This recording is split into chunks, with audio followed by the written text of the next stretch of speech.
Bonjour mes frères et mes sœurs. Pourquoi cette confusion de par le monde? Pourquoi ces mariages brisés? Pourquoi ces familles qui sont en pleine difficulté? Et pourquoi ces guerres, ces bruits de guerre, cette tuerie, ce vandalisme? Il y a une raison pour laquelle ces choses existent.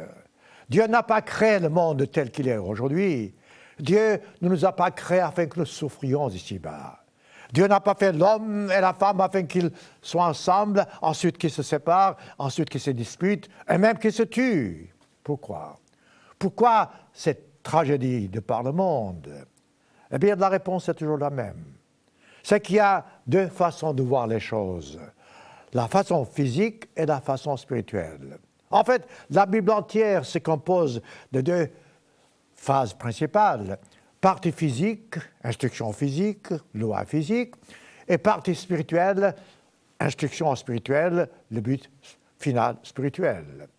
Pour autant que les gens ignorent ces principes, et pour autant que les gens ne veulent pas croire à la Bible, nous aurons toujours ces guerres, nous aurons toujours ces séparations, nous aurons toujours ces familles brisées. Savez-vous, mes frères et mes sœurs, qu'en France aujourd'hui, 43% des couples mariés se divisent, se séparent. 43%. Et pourtant, c'est un pays catholique. Savez-vous qu'en Belgique, un autre pays catholique, vous avez 56% des familles qui se séparent, qui se brisent. Écoutez, où en sommes-nous?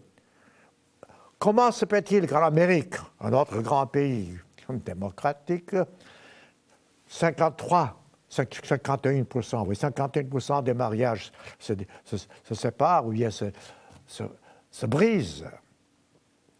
Eh bien, je peux continuer cette liste. Mais je reviens au départ principal. La plupart des gens ne savent pas pourquoi ils sont nés. La plupart des gens ne savent même pas pourquoi il y a des deux sexes, sauf la sexualité. La plupart des gens ne connaissent pas la valeur d'une famille. Mais nous qui sommes membres de l'Église de Dieu, la connaissons-nous? Et si nous la connaissons, est-ce que nous respectons les conditions qui accompagnent cette valeur afin que nous puissions vraiment arriver au but? Regardez ce que l'apôtre Paul écrit dans Romains chapitre 1. Il parle justement de ces choses-là. Il dit, verset 18, « La colère de Dieu, dit-il, se révèle du ciel contre toute impiété et toute injustice des hommes qui retiennent injustement la vérité captive. » Autrement dit, Dieu n'a pas caché la vérité. Dieu, en nous créant, ne nous a pas caché la façon d'être heureux. Il ne nous a pas caché le chemin du bonheur. Non, pas du tout. Lorsqu'il a créé, quand c'est Dieu qui a créé, qui a établi le mariage, il ne nous a pas caché la voie pour avoir une famille heureuse. Pas du tout. Mais les hommes se sont détournés de cette vérité. Comme la Bible dit, les gens ont ignoré, ont retenu captive cette compréhension.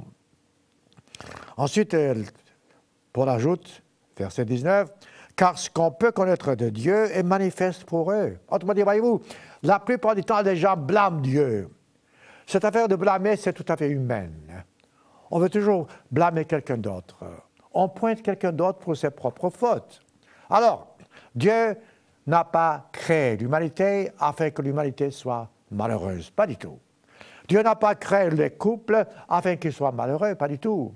Dieu n'a pas établi le mariage afin que le mariage se brise. Pas du tout. Alors, pourquoi cette confusion aujourd'hui de par le monde? Pourquoi ces guerres? Pourquoi cette tristesse? Pourquoi cette tragédie? L'apôtre Paul répond à cela, et je continue avec Romains chapitre 1, verset 20. « En effet, dit-il, Romains 1, verset 20, « En effet, les perfections invisibles de Dieu, sa puissance éternelle, sa divinité, se voient comme à l'œil nu. » Eh oui. Écoutez, regardez autour de vous. Regardez le ciel, regardez les étoiles, regardez la création. Vous pouvez voir la puissance divine. Il faut être aveugle. Même un aveugle peut voir la beauté de Dieu, peut sentir, peut respirer. Et c'est ce que l'apôtre Paul dit. Nous avons tout ça autour de nous en tant que témoignage, et pourtant, nous ignorons la présence de Dieu. Et Paul ajoute, ils sont donc inexcusables. Nous sommes inexcusables en tant qu'êtres humains, car nous voyons et pourtant nous ne voyons pas. Puisque, dit-il, ayant connu Dieu, ils n'ont pas glorifié comme Dieu. Intéressant. Combien de gens peuvent dire « j'ai connu Dieu » ? Très peu, parce que pour connaître Dieu, il faut avoir les mêmes sentiments, le même esprit. Il faut obéir à Dieu. Il faut connaître sa volonté. Il faut se soumettre à sa volonté. Voilà pourquoi il y a beaucoup de gens qui veulent, en quelque sorte, obéir à Dieu, mais à leur façon. Voilà ce que je pense. Et même au sein de l'Église, nous avons des gens qui quittent l'Église en disant « voilà ce que je pense ». Mais écoutez, Dieu ne s'intéresse pas à ce que vous pensez. Nous devons nous changer nous-mêmes, nous intéresser à ce que Dieu pense et non pas ce que nous pensons nous-mêmes. Et ensuite nous soumettre à la volonté de Dieu. Et Paul ajoute, n'est-ce pas, ils sont donc inexcusables, puisque, dit-il, ayant connu Dieu, ils n'ont point glorifié comme Dieu. Mais, et voilà, ils sont égarés dans leurs pensées, et leur cœur sans intelligence a été plongé dans les ténèbres. Comprenez-vous cela? Pourquoi leur cœur sans intelligence, le vôtre et le mien peut-être aussi, est ténébré et plongé dans les ténèbres? À cause de la vanité humaine, à cause de l'orgueil, la fierté. Dans une famille, chacun veut avoir raison. La femme et l'homme, au lieu de prendre charge de leurs propres responsabilités, ils commencent à s'intéresser aux responsabilités de l'autre. Autrement dit, faites votre part. Et si chacun fait sa part dans une famille, dans la société, vous verrez que les choses iront beaucoup mieux. Même au sein de l'Église, si chacun fait sa part sans critiquer les autres, nous aurons une Église heureuse. Nous aurons une Église en paix. Mais malheureusement, aujourd'hui, surtout à cause de la présence de Satan, et Satan est enragé, Satan veut absolument détruire l'humanité. À cause de la présence de Satan, qui devient de plus en plus manifeste, la plupart des gens, je répète, même au sein de l'Église, sont confus. Ils disent, voilà ce que je pense, voilà comment Dieu devrait faire les choses. Et ils se tolèrent l'iniquité, comme l'apôtre Paul dit. Mes frères et mes sœurs, ne cherchez pas des excuses pour vous justifier. L'orgueil est le pire ennemi que vous avez. La vanité est la pire ennemie que vous avez. Soyez humbles, comme la Bible dit toujours, et soumettez-vous à Dieu, même si quelqu'un a tort. Tâchez, au lieu de voir ses fautes, tâchez de voir comment vous pouvez vous l'aider, toujours en reconnaissant vos propres fautes. Une fois que vous avez cette compréhension, vous comprendrez pourquoi les familles se brisent. Mais regardez autour de vous, je vous prie. Regardez les films, le cinéma, les livres. Ce qu'on nous offre, le monde vous offre ce qui est sale, ce qui est, je dirais, désagréable à Dieu, aux yeux de Dieu. Et là, l'humanité, d'une façon générale, s'intéresse à ça. Commencez-vous à comprendre. Voyez-vous, dès la création, dès le commencement, Dieu a créé ce monde en deux phases. Et les gens ne comprennent pas cela. La phase physique qui continue encore. Dans Genèse chapitre 2, je vous ai souvent cité, Dieu a terminé sa phase physique. Mais c'est seulement la phase physique, parce que la création a un double but.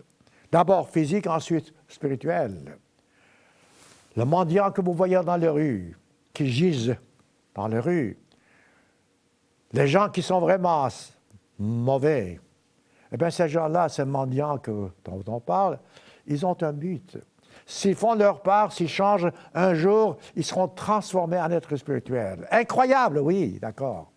Mais ce changement doit seulement se faire à la façon divine.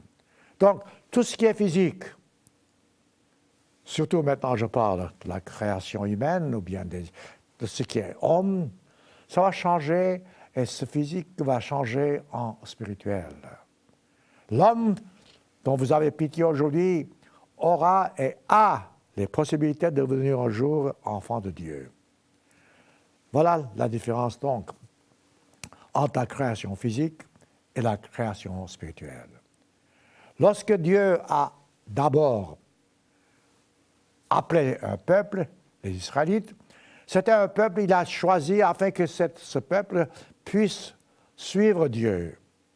Et il a fait sortir ce peuple d'Égypte, création physique, je dirais sortie physique, d'un pays physique à un autre pays physique. Mais ce même but, ce même principe s'applique en ce qui concerne notre entrée dans le royaume de Dieu. Nous sommes appelés aujourd'hui hors de ce monde pour croître dans la grâce et la connaissance divine, pour entrer dans la terre éternelle, terre entre guillemets. Voyez-vous, cette double phase, on parlait du mariage. C'est quoi le mariage? Et le mariage, la même chose. Le mariage, d'abord, sur le plan physique. Et ensuite, plus tard, et je vais vous montrer maintenant, nous aurons le mariage spirituel avec Jésus-Christ. Voyez-vous, mes frères et mes sœurs, c'est ça que les gens ne comprennent pas. Aujourd'hui, vous entendez les deux alliances. Mais qu'entendez-vous par deux alliances? Dieu a fait des alliances avec ses prophètes, avec ceux qu'il a appelés, d'accord, avec les nations. Il n'y a pas une question de deux alliances. C'est toujours une question d'alliance entre Dieu et l'homme. Ça peut être des sujets différents, d'accord. Mais le fait est que, voyez-vous, si vous et moi, nous faisons des distinctions en disant qu'il y a l'Ancien Testament, le Nouveau Testament, les anciennes lois divines et les présentes lois divines, dans ce cas-là, vous êtes tout à fait dans la confusion. C'est ce qui se passe aujourd'hui. Continuons, toujours. Romains chapitre 1. C'est pourquoi, dit-il, verset 24, et là c'est vraiment intéressant, Dieu les a livrés, autrement, les a permis à se laisser aller à leur impureté selon les convoitises de leur cœur, en sorte que les hommes déshonorent, dit-il, eux-mêmes, leur propre corps. C'est ce qui se passe aujourd'hui. Voilà la raison pour laquelle nous avons cette saleté aujourd'hui autour de nous. Et ils ont changé, dit-il, la vérité de Dieu en mensonge. Mais écoutez, c'est la Bible qui dit. Nous avons changé, nous autres humains, la vérité en mensonge. Donc vous avez, chaque dimanche matin, vous avez à la radio, à la télévision, toutes sortes de louanges de Dieu. Toutes sortes, soi-disant, de cultes.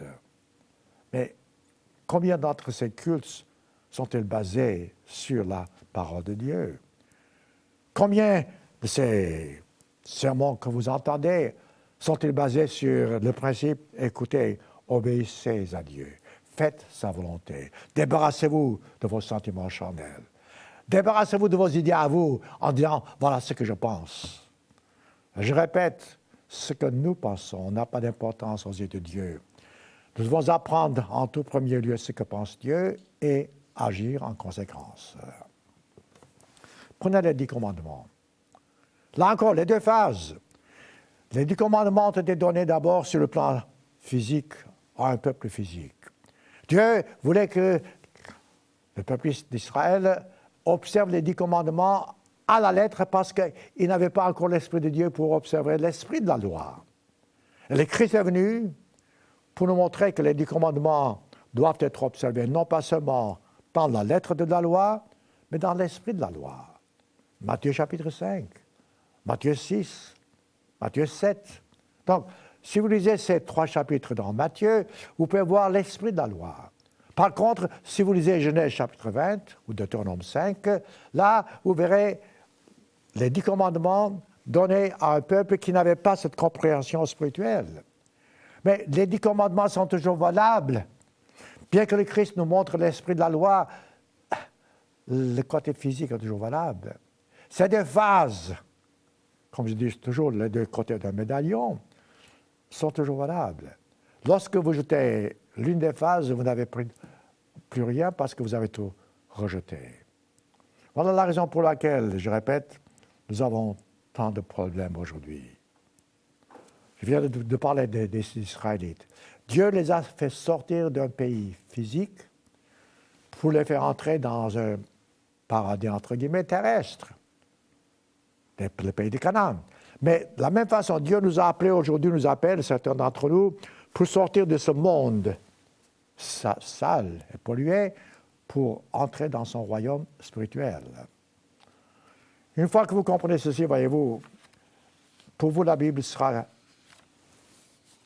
je dirais, quelque chose de facile à comprendre.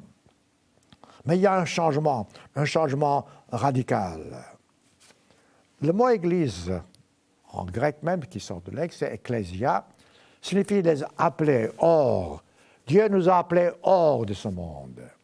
Pour avoir l'Église de Dieu, pour être dans l'Église de Dieu, nous devons être appelés hors de ce monde. Notez-le. Matthieu chapitre 16. Un verset que nous connaissons tous par cœur, mais quand même, dans ce vif du sujet, nous pouvons voir son importance afin de comprendre pourquoi cette confusion et comment sortir d'un milieu qui est vraiment hostile à Dieu. Matthieu chapitre 16. Ici, le Christ parle aux apôtres. Les apôtres demandent donc qui est le Christ, et le Christ lui-même leur demande. Ensuite, l'apôtre Paul dit tu es le Christ. Et le Christ a dit à l'apôtre Paul, il dit tu es heureux, dit-il, verset 17. Matthieu 16, verset 17. Tu es heureux, dit-il, car, dit-il, ce ne sont pas la chair et le sang qui t'ont révélé cette vérité, mais, dit-il, mon Père. Et moi, dit-il, je vous dis, verset 18, que sur cette pierre, c'est-à-dire, ici il parle, n'est-ce pas, non pas d'une pierre quelconque physique, mais du rocher, c'est-à-dire du Christ. J'établirai, dit-il, sur mon Église.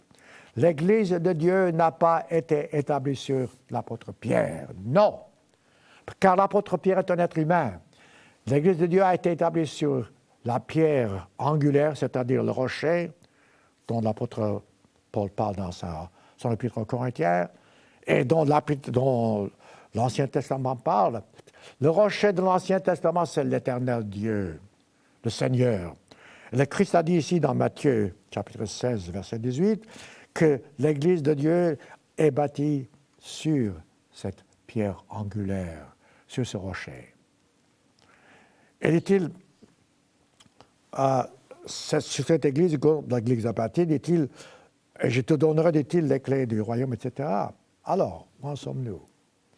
Voyez-vous, mes frères et mes sœurs, cette vérité de base, même là, les gens ont tordu le sens biblique. L'Église de Dieu qui est spirituelle ne peut pas être bâtie sur un être physique, comme l'apôtre Pierre. L'Église de Dieu doit être construite, bâtie sur un être spirituel, c'est-à-dire le Christ.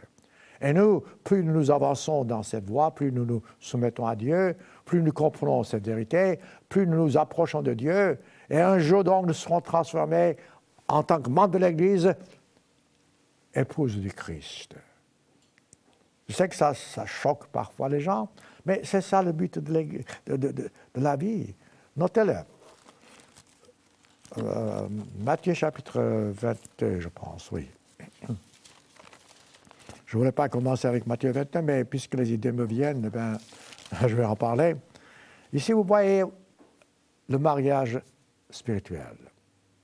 Je vous ai dit que le Christ a bâti son Église, afin que nous sortions de ce monde et que nous puissions avancer dans la voie qu'il a tracée devant nous pour pouvoir un jour être partie de la famille divine, du mariage. Donc, nous serons un jour, en tant que membres, en tant qu'Église, et pour l'épouse, spirituellement parlant, du Christ. C'est ce que le Christ parle ici, regardez-le. Matthieu chapitre 22, Jésus, donc, prenant la parole, leur dit de nouveau, « Le royaume des cieux est semblable à un roi, dit-il, qui fit des noces pour son fils. » Son fils, c'est qui? C'est le Christ. Il fait des noces. Donc, le Christ va épouser quelqu'un. Si quelqu'un, c'est l'Église. Si quelqu'un, c'est l'Église transformée de physique en spirituel. Autrement dit, d'être physique que nous sommes, en être spirituel que nous serons, et nous serons donc l'épouse again. La même chose, c'est toujours cette question de sens spirituel. Nous serons une famille avec le Christ. Ensuite, verset 3, il envoya ses serviteurs appeler ceux qui étaient invités aux noces. Qui sont ceux qui sont invités aux noces? C'est vous, si vous êtes membre de l'Église de Dieu. C'est vous qui, si vous avez reçu l'Esprit de Dieu, après votre baptême, après votre repentir. Donc, si vous êtes invité aux noces et que vous persévérez dans cette voie, en fin de compte, vous serez membre spirituel de la famille divine. Mais la Bible dit que ceux qui étaient invités, ils ne voulurent pas venir. Intéressant. Le Christ vous invite à avoir la vie éternelle, vous tournez le dos. Le Christ vous invite à connaître le chemin du bonheur, vous lui tournez le dos. Voilà pourquoi cette confusion. Voilà pourquoi ces guerres, ces familles brisées, voilà pourquoi cette tristesse de par le monde. Voilà pourquoi, je répète, cette confusion lamentable. Si les gens acceptaient l'invitation du Christ, vous, en tant que membre de l'Église, si vous l'êtes, acceptez l'invitation.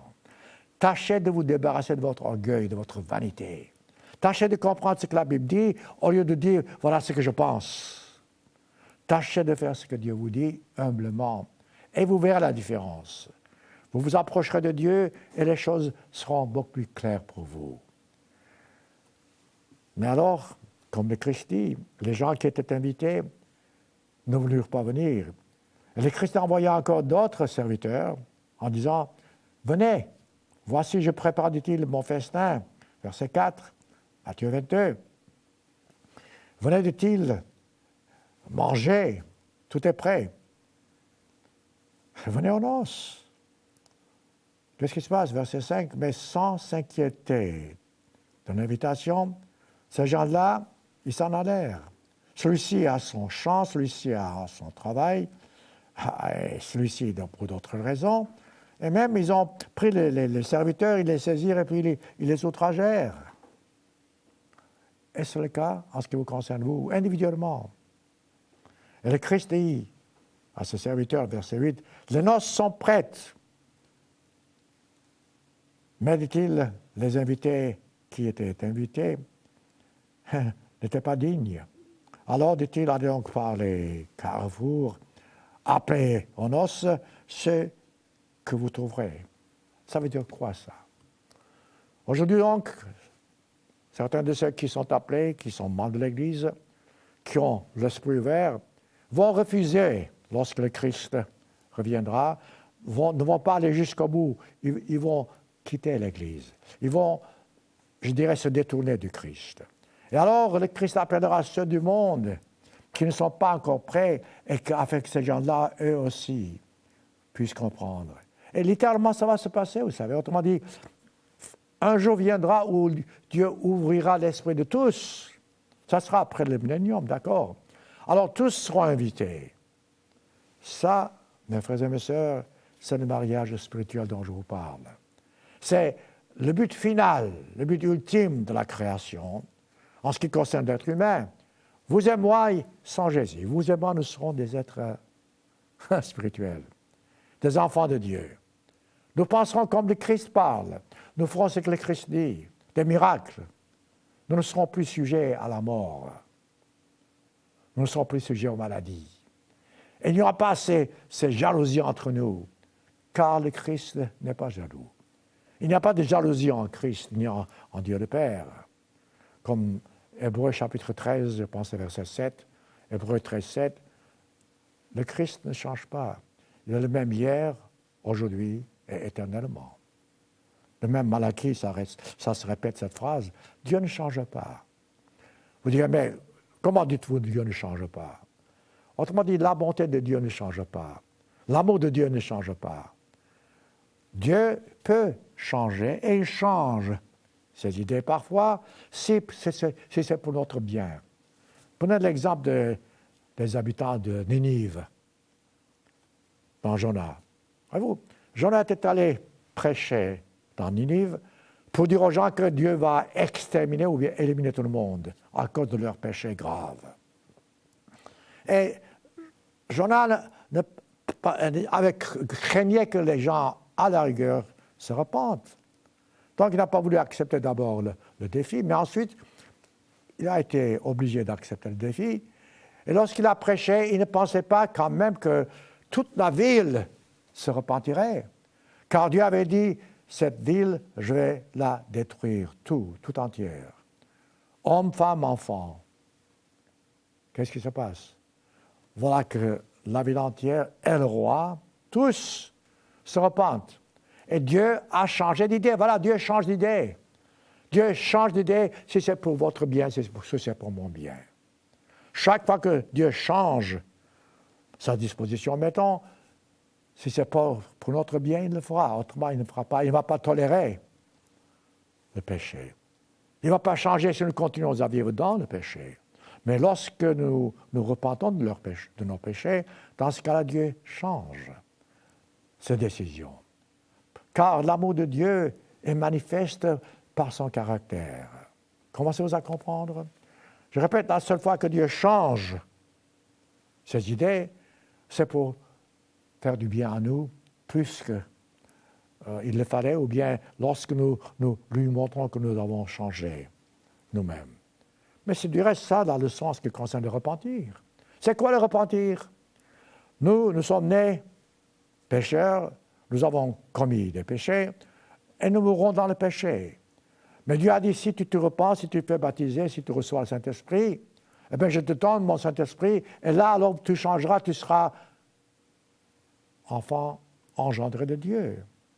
Voyez-vous, c'est le même principe, mes frères et mes sœurs. L'Église de Dieu, je répète aujourd'hui, c'est sur le plan physique. Nous sommes physiques, vous et moi. Mais nous serons transformés en êtres spirituels, Église spirituelle, membres de la famille divine. Aujourd'hui, nous sommes appelés, certains d'entre nous, qui avons reçu l'Esprit de Dieu, pas parce que nous sommes différents des autres, meilleurs des autres, non. Mais Dieu nous a confié et nous confie une tâche, un rôle, pour préparer le second avènement du Christ. Voilà pourquoi Dieu nous a appelés, Jean chapitre 6. Là encore, voyez-vous, c'est clair. Si les gens comprenaient la Bible, si les gens lisaient la Bible, vous verrez comment tout est clair. Dieu ne fait pas exception de personne, mais Dieu veut que ceux qu'il appelle se soumettent à lui. Selon la Bible, mes frères et mes sœurs, Dieu ne veut pas que quelqu'un périsse. Dieu veut que tous soient sauvés. Mais pour commencer, dans cette phase physique dont je vous parle, pour commencer, il a appelé certains d'entre nous, l'Église, les prémices, si vous voulez, les élus, si vous voulez, pour une mission. Pour cette mission, c'est de préparer le second avènement du Christ. Jean chapitre 6, verset 43, le Christ a dit, ne murmurez pas, dit-il, entre vous, nul ne peut venir à moi si le Père qui m'a envoyé ne l'attire. Et il dit, je le ressusciterai au dernier jour. C'est clair, n'est-ce pas? C'est Dieu qui appelle, non pas parce que meilleur, je répète, mais parce que nous devons servir. Le but de notre création, d'avoir été créé, c'est de servir. Nous servons aujourd'hui, nous servirons demain, nous servirons à toute éternité. Eh oui, si vous ne voulez pas servir, je dirais, dans ce cas-là, vous n'avez pas part au plan divin, à ce plan spirituel dont je vous parle. Le but de la création, je répète, aujourd'hui, nous servons sur le plan physique, demain, nous servirons sur le plan spirituel. Sans service, sans sacrifice, il n'y a pas de but de vie. Regardez le Christ. Lui qui a la vie éternelle, il s'est débarrassé, dépouillé de cette vie éternelle pour servir, afin que vous et moi, nous puissions un jour entrer dans son royaume. Écoutez, quel autre sacrifice pourriez-vous donner, bien faire. Aucun. Ce n'est pas possible. Donc le Créateur suprême a donné tout ce qu'il avait afin que vous et moi, nous puissions, nous, arriver au but spirituel. Commencez-vous à comprendre? Dans l'Ancien Testament, je répète, puisqu'on parle des deux alliances, vous savez, aujourd'hui c'est fou. Des gens sont tellement confus, on parle de deux alliances. Il n'y a pas deux alliances. Une alliance, c'est entre Dieu et nous toujours, ou bien entre les membres d'une famille, si vous voulez. C'est un engagement. Il y a un contrat. Vous faites quelque chose, et je fais de même, il y a un contrat. C'est ça une alliance. À travers la Bible, Dieu a fait une alliance avec l'humanité. Tu obéis à ma voix, tu observes mes commandements, et voilà le résultat. Tu seras un jour dans mon royaume. Ça, c'est une alliance. Alors, ne dites pas, écoutez, ça c'est l'Ancien Testament ou le Nouveau Testament. Le Christ, là encore, il y avait les deux phases de la venue du Christ. La première fois que le Christ est venu, il n'avait pas cette alliance, l'alliance spirituelle. Il y avait cette sortie d'Égypte, des Israélites, et que les gens connaissaient, mais le Christ est venu afin que nous puissions nous comprendre qu'il y a une alliance spirituelle, et que cette alliance spirituelle nous permet un jour d'être transformés. Il y a le premier avènement du Christ sur le plan physique, il a donné sa vie, et le deuxième avènement du Christ sur le plan spirituel, où il sera roi des rois, seigneur des seigneurs. Nous savons tout ça, mais est-ce que nous vivons en conséquence? Israël a été choisi par Dieu afin qu'il soit un exemple aux autres nations. Eh bien, mes frères et mes sœurs, ils n'ont pas été un exemple. C'était pitoyable. Ils ont commis les mêmes péchés que les autres nations. Ils ont dit à Samuel, donne-nous notre Dieu. Ils avaient Dieu en tant que chef des nations. Non, nous voulons être comme les autres nations. Lisez 1 Samuel chapitre 8. Ils voulaient être comme les autres nations. Alors, cette nation que Dieu avait choisie en tant qu'exemple s'est détournée de Dieu. Et aujourd'hui, après le retour du Christ, regardez ce que le Christ demande maintenant à ceux qu'il appelle. Juste comme à Israël, Dieu voulait que Israël soit un exemple. Le Christ qui nous a choisis dans Matthieu chapitre 5, voilà ce qu'il nous dit. Maintenant, oui, c'est la même chose, mais sur le plan spirituel. Il parle de ceux qui sont invités, et dont certains n'ont pas voulu accepter l'invitation de Christ. Il parle de ceux qui sont convertis, et il dit, voici, dit-il, verset 13, vous êtes le sel de la terre. Si nous sommes appelés aujourd'hui, mes frères et mes sœurs, si nous sommes membres de l'Église de Dieu, cette Église dont le Christ parle et qu'il a construite, nous devons être le sel de la terre. C'est quoi le sel de la terre? Le sel apporte du goût. Le sel apporte du goût dans un aliment. Donc, nous devons nous apporter du goût autour de nous. Du goût, du bon goût. Et vous ne pouvez pas être vraiment appelé et être chrétien si vous n'apportez pas de la joie autour de vous.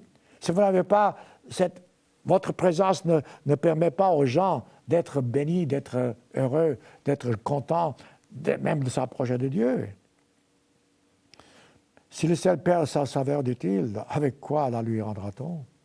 Eh oui. Si vous avez cette connaissance, si vous la perdez, alors qu'est-ce qui reste de vous? Ensuite, il ajoute, vous êtes la lumière, verset 14, du monde. Voilà ce que Dieu demande de vous. Si vous êtes appelé aujourd'hui à être membre de l'Église de Dieu, si vous avez reçu le Esprit de Dieu, Dieu veut que vous soyez la lumière du monde. C'est quoi la lumière? C'est comme le sel. Le sel apporte du goût. La lumière apporte aussi la vue. Vous pouvez voir. Sans lumière, ce sont les ténèbres. Donc, notre présence doit être une lumière. Partout où vous êtes, vous devez vous inspirer aux gens confiance. Non pas à vous, mais en Dieu. Partout où vous êtes, vous devez inspirer aux gens l'amour de Dieu. Les gens, en vous regardant, diront, tiens, voilà cet homme-là qui a l'Esprit de Dieu, nous montre le bon exemple à suivre avec l'Esprit de Dieu. Nous devons faire de même parce que nous avons aussi l'Esprit de Dieu. Donc, si vous êtes cette lumière, cette lumière, le Christ ne peut pas être cachée. Si vous si vous êtes converti, si vous avez l'Esprit de Dieu, vous ne vous isolez pas dans une pièce. Non. Vous êtes en société. Et vous montrez votre lumière. Vous montrez votre lumière par votre présence, par vos idées, par votre attitude, par votre humilité. Eh oui, par votre humilité. Et dans ce cas-là, vous êtes une lumière. Et les gens donc voient cette lumière et ils sont guidés. Et comme le Christ dit que votre lumière, verset 16, luise ainsi devant les hommes. Pourquoi? Pour vous glorifier? Non. Pour vous dire que vous êtes formidable? Non. Afin que, dit-il, les gens voient et qu'ils voient donc vos bonnes œuvres et qu'ils glorifient Dieu et non pas vous. Commencez-vous à comprendre? C'est beau tout ça. C'est beau et c'est magnifique. Juste avant de faire ce sermon, je parlais à quelqu'un, je dis, comment est-ce que je peux présenter le sujet? On m'a dit, écoutez, parlez d'humilité. Mais c'est ça l'humilité. Voyez-vous, la lumière ne fait pas de bruit. La lumière, lui. Les trompettes font du bruit, d'accord. La plupart du temps, malheureusement, nous sommes des trompettes et non pas une lumière. Le sel dont le Christ parle ne fait pas de bruit. Voyez-vous, ce sont des choses simples sur le plan physique. Nous comprenons, nous devons comprendre. Mais il faut quand même s'approcher de Dieu et se mettre à genoux devant Dieu chaque jour.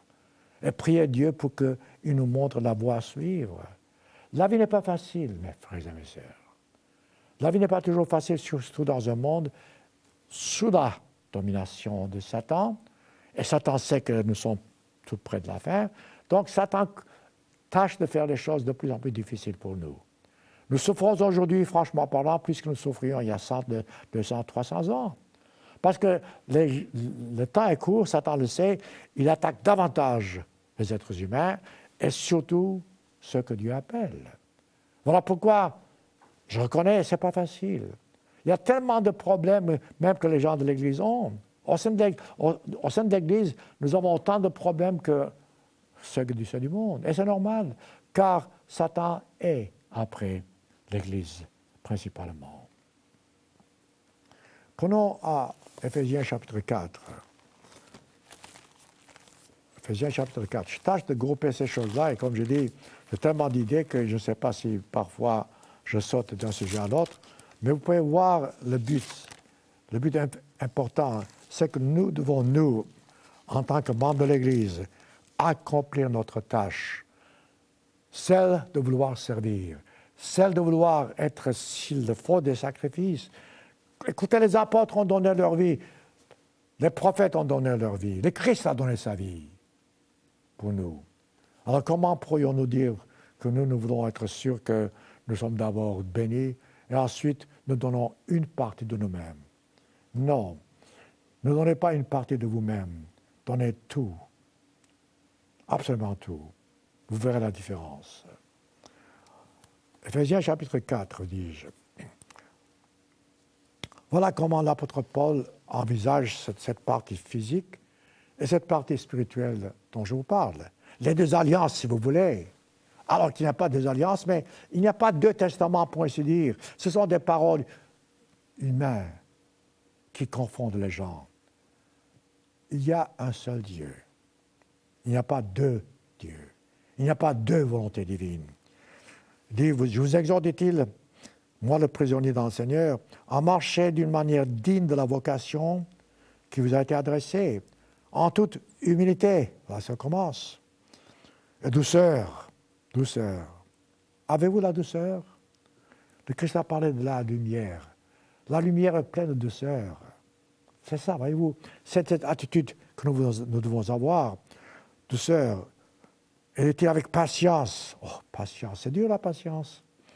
Vous savez, c'est la chose la plus difficile, la patience. Parce que nous voulons quelque chose, nous le voulons maintenant.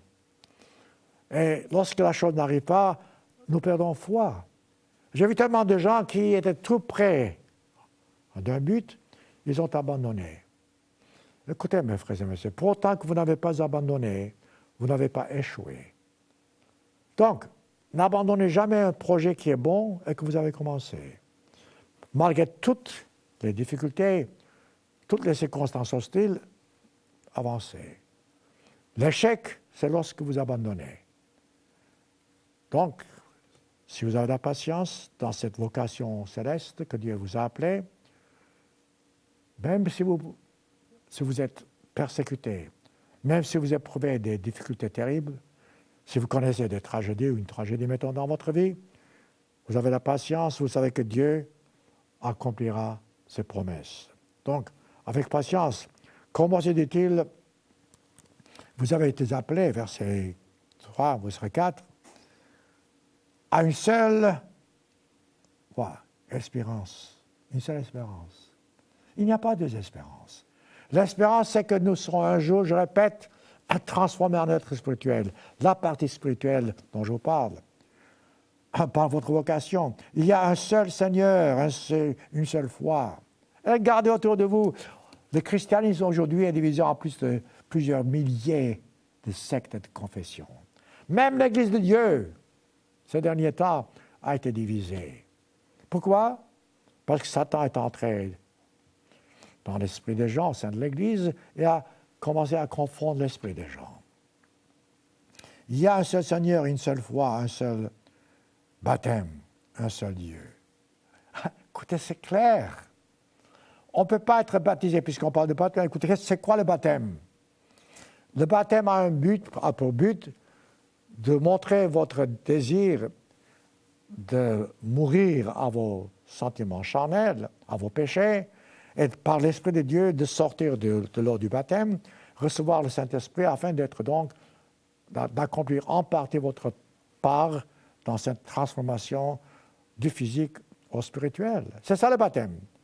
Et pourtant, aujourd'hui, on prend les enfants de quelques mois, quelques jours, on les baptise. Comment pouvez-vous baptiser quelqu'un qui ne s'est pas repenti? Sans le repentir, le baptême n'a pas de valeur. Voilà pourquoi ce monde est en pleine confusion. Voilà pourquoi même ce simple enseignement comme baptême, les gens ne comprennent pas. Il y a un seul baptême, un seul Dieu, Père de tous. Voyez-vous, je parle aujourd'hui d'un sujet qui me touche au cœur parce que j'ai eu tellement d'amis qui ont connu ces vérités. Et ensuite, qui se sont séparés de ces vérités. Vous qui m'écoutez, certains d'entre vous, vous connaissez. Vous êtes toujours en danger, comme nous tous du reste, que nous pouvons aussi, nous détourner de cette vérité. Pourquoi? Parce que Satan est là. Parce que Satan fera tout afin que vous puissiez vous échouer dans votre tâche, dans votre croissance. Mais d'autre part, Dieu est aussi là. Vous pouvez vous approcher de Dieu à genoux. Donc vous tournez votre dos à Satan. Ce faisant, vous êtes dans le bon chemin. Vous aurez des difficultés, je répète, mais vous aurez toujours la force pour pouvoir surmonter. C'est ça l'enseignement du Christ dans le sermon sur la montagne. Et une fois que vous comprenez ce sermon dans son sens spirituel, vous verrez la beauté des promesses divines. Donc, ça me donne des idées. C'est quoi une promesse? Une promesse, c'est quelque chose que vous dites ou vous faites et que vous tenez cette promesse. On parle du mariage. Le mariage est un engagement, est une promesse.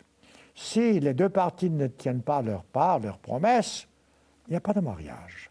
Voilà pourquoi vous avez 45 ou 50% des mariages dans les pays censément nantis qui se terminent par un divorce. Parce que les gens ne veulent pas tenir leur engagement, leur parole. Écoutez, mes frères et mes sœurs, si vous donnez votre parole, respectez-la. Eh oui, car Dieu veut que nous tenions nos promesses. C'est un engagement. Les alliances dont on parle, ce sont des engagements entre Dieu et nous. Une fois que vous respectez votre part, Dieu respectera toujours la sienne. Vous ne devez jamais douter de sa part. N'ayez pas peur. Dieu fera toujours sa part. Faites la vôtre et vous verrez la différence. Jean chapitre 14. Jean chapitre 14, pour moi, c'est un chapitre extrêmement important, car cela nous montre pourquoi et comment, parfois, nous nous séparons de Dieu. Vous savez, dans mon ministère, j'ai parlé à beaucoup de gens, Et des gens qui sont sincères, qui cherchent Dieu. Et des gens qui veulent se laisser guider. Et pourtant, pour eux, voyez-vous, c'est pas clair, la Bible, parce qu'ils ne comprennent pas ce que c'est que la Bible. Mais dans mon ministère, j'ai rencontré beaucoup de gens qui cherchent Dieu à leur façon. Qui ne cherchent pas Dieu en prenant cette Bible, qui n'est pas toujours facile de lire, je comprends. Mais prenez les choses qui sont faciles. Si Dieu dit, par exemple, que les 10 commandements ont été donnés par le Christ, dans ce cas-là, acceptez cette condition. Et pourtant, j'ai entendu tellement de gens dire « Oh, les 10 commandements, c'est Moïse qui les a donnés. » Non, ce n'est pas Moïse qui les a donnés. C'est Dieu qui a donné à Moïse, et Moïse a répété. Ensuite, Moïse a donné ce que Dieu avait écrit sur des tables d'argile. Voyez-vous, voilà. C'est ça, ce sont des idées que les hommes ont et ne vont pas un peu plus loin que ça. Les 10 commandements ont été valables à l'époque du Christ, ils sont toujours valables aujourd'hui. Et dans la lettre de la loi et dans l'esprit de la loi. Jean 15, pas 14, Jean 15. Voilà une vérité que Dieu révèle à nous tous. Dieu nous appelle, dès ce moment-là, donc nous sommes une partie de cette récolte divine. Et le Christ parle du cep. Il dit, moi le Christ dit-il, je suis le cep. Et mon Père est le vigneron. Voyez-vous, il donne un exemple physique afin que nous puissions comprendre. Tout sarment, maintenant nous sommes les sarments, qui est en moi, dit-il, et qui ne porte pas de fruits, mon Père les tranche. Et tout sarment, dit-il, qui porte du fruit, mon Père les monde. Afin que vous portiez, dit-il, beaucoup de fruits. Déjà, dit-il, vous êtes purs parce que vous gardez la parole de Dieu. Ensuite, verset 4, regardez voir, une simple phrase. Demeurez en moi, je demeurerai en vous. Regardez voir ça. Est-ce que vous pouvez croire à cette vérité sublime? Le Christ dit, demeurez en moi, et je demeurerai en vous. Si le Christ demeure en vous, quel est votre problème? Le Christ peut tout faire. Mais vous, c'est ça, je répète, c'est ça que les gens ne comprennent pas, même au sein de l'Église. Je vois des gens venir et partir. Si vous quittez le cep, un sarment qui quitte le cep meurt. Il n'y a pas d'autre choix. J'ai eu des amis qui sont venus, qui sont partis. Je vois des gens qui, sous l'influence de Satan, commencent à raisonner d'une façon tout à fait charnelle. Mes frères et mes sœurs, plutôt que raisonner à votre façon, prenez cette Bible, lisez-la telle qu'elle est. Si Dieu dit « tu accompliras tes promesses », vous accomplissez vos promesses. Si Dieu dit « tu tiendras tes engagements », vous tenez vos engagements. Si Dieu dit « tu feras ma volonté », vous faites sa volonté, voilà. C'est aussi simple que cela. Et cette phrase se répète plusieurs fois, du reste, dans Jean chapitre 14. Ensuite, continuons maintenant. Le Christ est venu, il viendra deuxième fois, et il reviendra non pas en tant que Messie sous forme physique que les gens ont pu tuer, il viendra en tant que Seigneur des Seigneurs. Et à ce moment-là, le monde ne pourra plus le crucifier. La mission du Christ, lors de ce premier événement, c'était d'ouvrir cette compréhension, c'était de nous présenter Dieu le Père et de se sacrifier pour nous, afin que nous puissions, nous, accomplir cette tâche. Qu'est-ce que c'est la tâche de l'Église? Quelle est votre tâche en tant que membre de l'Église, si vous êtes membre de l'Église? Si vous avez l'Esprit de Dieu, quelle est votre tâche? Matthieu chapitre 24. Matthieu 24. Et là encore, voyez-vous, c'est tellement simple parce que vous pouvez voir, ce n'est pas difficile à comprendre. Le Christ dit dans Matthieu 24, il décrit son retour, comment les choses arriveront. Ensuite, il parle de la fin du monde. Les disciples demandaient quelle était la fin du monde. Le Christ parle de la fin du monde. Regardez ce qu'il dit. La fin du monde, dit-il, viendra lorsque, il donne très clairement les conditions. 14, Matthieu 24, 14. Cette bonne nouvelle, c'est quoi la bonne nouvelle? La bonne nouvelle, c'est le retour du Christ. C'est l'établissement du royaume de Dieu sur cette terre. Cette bonne nouvelle, dit-il, sera proclamée ou prêchée dans le monde entier, non pas pour convertir le monde, contrairement à ce que les gens de ce monde font, mais pour servir de témoignage. Servir de témoignage. Autrement dit, je vous dis ce que la Bible dit. À partir de ce moment, c'est à vous de décider ce que vous voulez faire.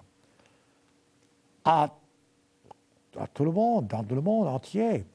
Alors, dit-il, viendra la fin. Vous savez, aujourd'hui, grâce à ce que nous appelons website ou bien ordinateur ou tout ce que vous voulez, nous sommes maintenant capables de pouvoir proclamer l'Évangile de par le monde. C'est possible. Il y a 50 ans, nous ne pourrions pas le faire. Il y a 50 ans, on se demandait comment est-ce qu'on peut proclamer l'Évangile à toutes les nations. Ce n'est pas possible.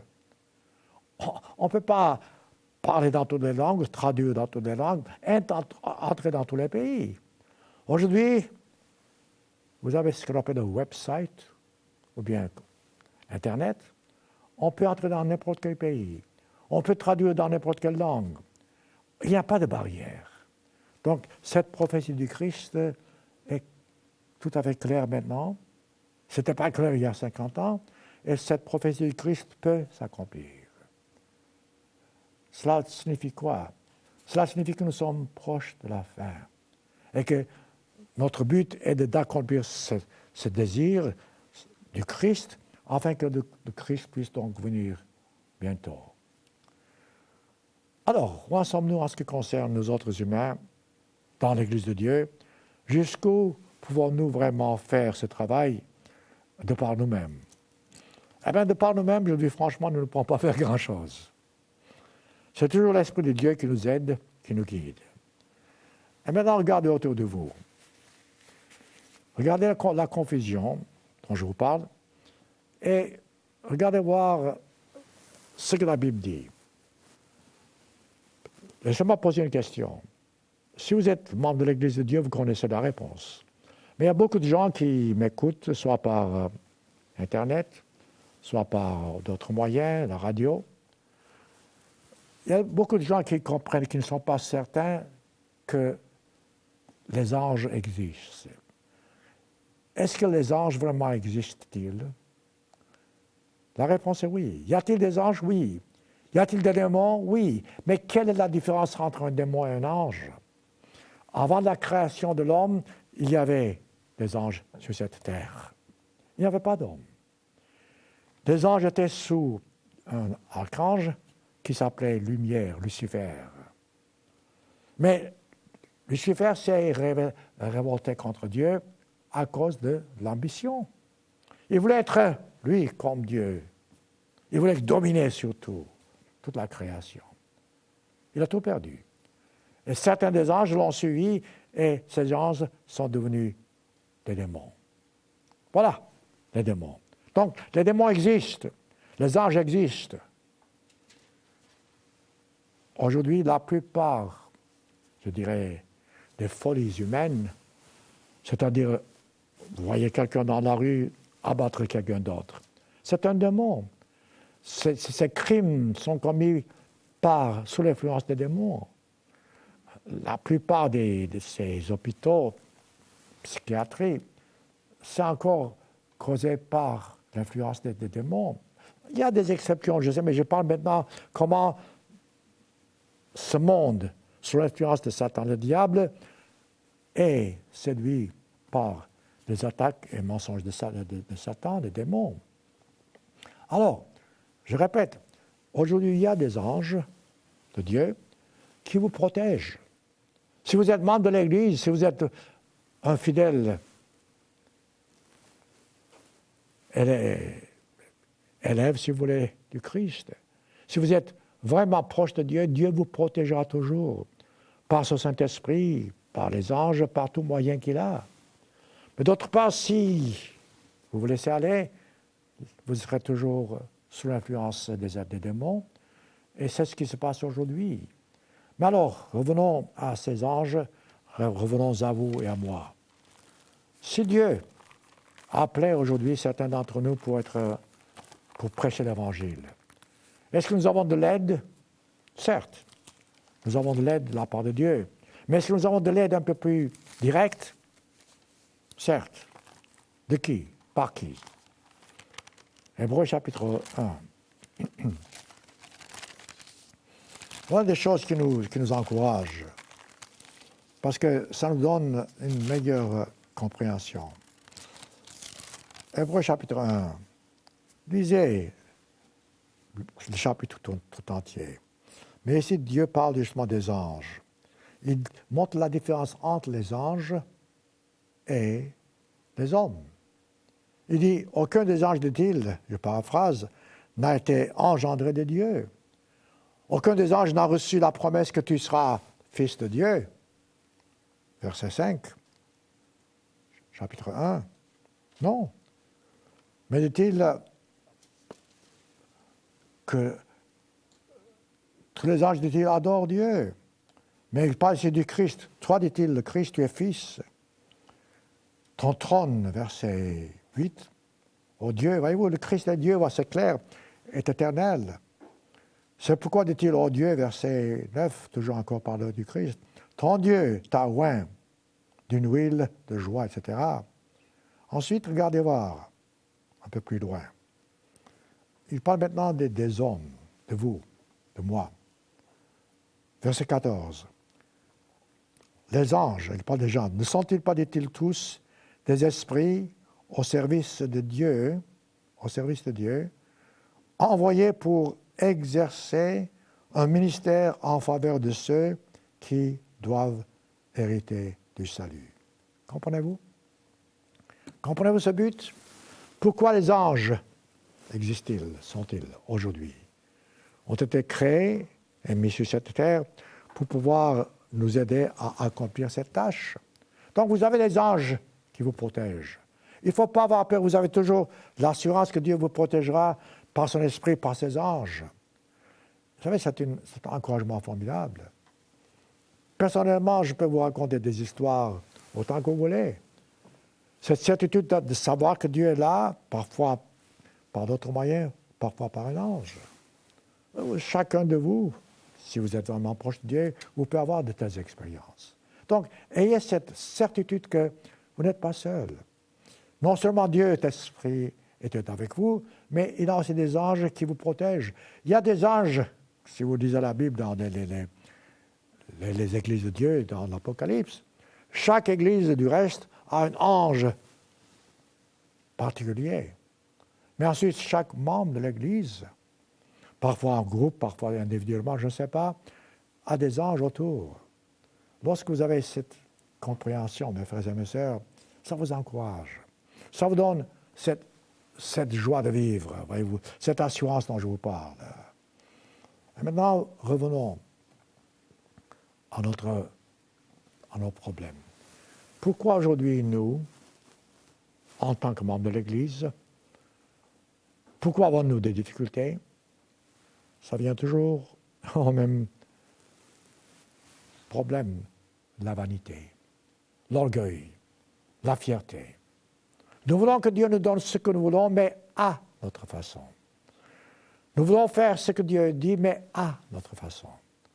Nous voulons être bénis à notre façon. Le plan de Dieu n'est pas bon pour nous. Nous voulons observer le sabbat à notre façon. Nous voulons que Dieu se mette en quelque sorte à notre disposition. Évidemment, c'est ridicule. Nous devons, nous, apprendre que la seule façon de nous approcher de Dieu, c'est de nous débarrasser de cette nature charnelle. Regardez dans Matthieu chapitre 20.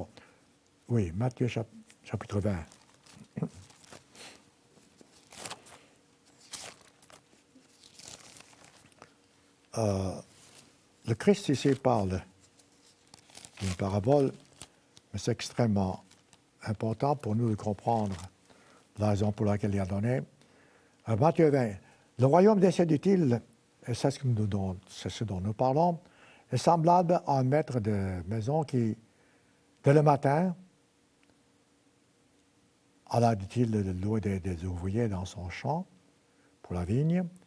Et vous savez le reste, il en embauche dès le commencement, 3e heure, 4e heure, 5e heure, 6e heure, et même au 11e heure, c'est-à-dire tout près de la fin, il embauche des gens. Et ensuite, qu'est-ce qui se passe? Prenons donc, oui. Donc, vers la 11e heure, le verset 9, Matthieu 20, quand le moment du salaire vient, qu'est-ce qui se passe? Écoutez, mettez-vous à leur place. Vous avez travaillé toute la journée pour une somme entendue, et il y a quelqu'un qui vient, qui travaille une seule heure, aussi pour une somme entendue, que peut-être vous ne savez pas, il reçoit le même salaire. Alors, c'est exactement le problème de l'humanité, le vôtre et le mien. Nous voyons autour de nous des cas où nous voyons injustice de Dieu. Écoutez, si Dieu vous a promis la vie éternelle, de quel droit vous pouvez être jaloux que quelqu'un d'autre ait cette même promesse et qui a fait moins de sacrifices que vous? Il y a des gens qui ont tout sacrifié pour pouvoir arriver au but. D'autres ne sacrifient presque pas. Et ils arrivent au but. Vous direz, mais ce n'est pas juste. Non, Dieu est toujours juste. Dieu est toujours fidèle. Dieu sait ce qu'il fait. Donc, ne soyez pas jaloux. Ne dites pas, c'est pas juste. Voyez-vous, dès ce moment-là, vous entrez dans ce groupe ici. Le premier groupe qui a été embauché dès le commencement avait reçu une promesse. Dieu a dit, je vous donnerai ce que je vous promets. Et ils ont été d'accord. Il y a une entente entre eux et le maître de la maison, bien de la vigne. Ceux qui sont venus en 11e heure, ça, ce n'est pas votre affaire s'ils ont reçu la même récompense. C'est là, mes frères et mes sœurs, où nos problèmes commencent. Nous regardons autour de nous, nous voyons injustice, alors que Dieu est toute justice, toute bonté. C'est que, voyez-vous, vous ne savez pas, vous ne connaissez pas l'Esprit de Dieu. Vous ne savez pas pourquoi telle personne fait moins d'efforts que vous, mais reçoit la même récompense. Vous ne savez pas, Dieu le sait. Et Dieu, toute sagesse, toute bonté, tout amour. Si vous avez cette compréhension, vous cessez de critiquer et vous faites votre part. Ici, les gens n'ont pas compris, voyez-vous. Ils ont donné des excuses au Christ qui sont tout à fait valables humainement parlant. Il dit, écoutez, dit-il, écoute, nous avons travaillé, verset 12, toute la journée, les autres ont travaillé 1 heure de temps, ils reçoivent la même récompense. Quelle a été la réponse du Christ? Verset 13, mon ami, dit-il, je ne te fais pas de tort. N'es-tu pas convenu? Voyez-vous, voilà, convenu, engagement, alliance. N'es-tu pas convenu avec moi? Prends ce qui est à toi et va-t'en. Verset 15, ne m'est-il pas permis de faire de mon bien ce que je veux? Voyez-vous, mes frères et mes sœurs, une fois que vous comprenez ces choses, la Bible devient pour vous un livre tout à fait différent. Je voulais vous montrer beaucoup d'autres choses, mais je pense qu'au moins je vous ai donné la base. Débarrassez-vous de vos doutes. Laissez Dieu faire les choses. Laissez Dieu agir. Laissez Dieu vous montrer ce que vous devez faire, et non pas ce que quelqu'un d'autre doit faire. Nous avons tous les mêmes instructions divines de par la Bible. Nous avons, certains d'entre nous, un peu plus de talent que d'autres. Mais Dieu est amour, Dieu veut que nous puissions tous arriver au but. En fin de compte, laissez-moi vous citer quelques versets du Christ dans la Bible, dans Marc, chapitre 13, où nous pouvons voir justement comment le Christ veut que nous puissions faire notre part et arriver au but. Parce que c'est ça, nous sommes tous nés pour pouvoir arriver au but. Personne n'est né pour échouer. Nous sommes tous nés pour arriver au but, mais ça dépend de notre attitude, ça dépend de notre je dirais, notre disposition. Alors, ici, le Christ parle justement du petit troupeau, Marc chapitre 13, verset 32. Il parle justement du retour. Je parle maintenant du retour du Christ, deuxième retour. Pour ce qui est d'ici, dit-il, du jour ou de l'heure, personne ne le sait. Ni les anges du ciel, ni le Fils, mais Dieu seul. Prenez, dit-il, garde. Voilà maintenant l'avertissement que Dieu nous donne. Prenez garde, dit-il, veillez et priez. Voilà la clé. On doit toujours être réveillé. Je sais, nous dormons, mais le Christ dit, soyez sur vos gardes. Soyez toujours sur vos gardes. Pendant la nuit, Dieu vous protégera. Mais pendant que vous êtes conscient dans la journée, soyez toujours sur vos gardes. Priez. Dans toutes choses, vous pouvez toujours prier en silence, vous savez. En marchant, vous pouvez prier. En parlant à quelqu'un, vous pouvez prier. En demandant à Dieu, écoute, Dieu, donne-moi la sagesse pour que je sache comment me comporter, que dire, etc. Prenez, dit-il, priez. Vous savez, dit-il, quand ce jour viendra. Et ensuite, il dit, verset 35, veillez donc. Voyez-vous, il répète. Vous savez quand viendra le maître de la maison, ni le soir, ni au milieu de la nuit, ni au chant du coq le matin. Craignez, dit-il, et qu'il ne vous trouve pas endormi. Si vous êtes éveillé, si vous êtes toujours sur vos gardes, et si vous veillez et priez, vous ne serez pas endormi. Et ensuite, il répète à nouveau ce que je vous dis, dit-il, verset 37, je vous dis à nouveau à tous, veillez. Voilà l'avertissement. Voilà ce que Dieu veut que nous fassions. Si vous et moi, en tant qu'appelés de Dieu, si nous respectons ce petit commandement, d'être toujours sur nos gardes, savoir que Dieu est là, savoir que Dieu nous protège, savoir que Dieu ne va pas nous abandonner, alors nous n'aurons pas de soucis graves. Nous pourrons vaincre chaque problème, chaque difficulté et regarder l'avenir avec courage, espérance et patience.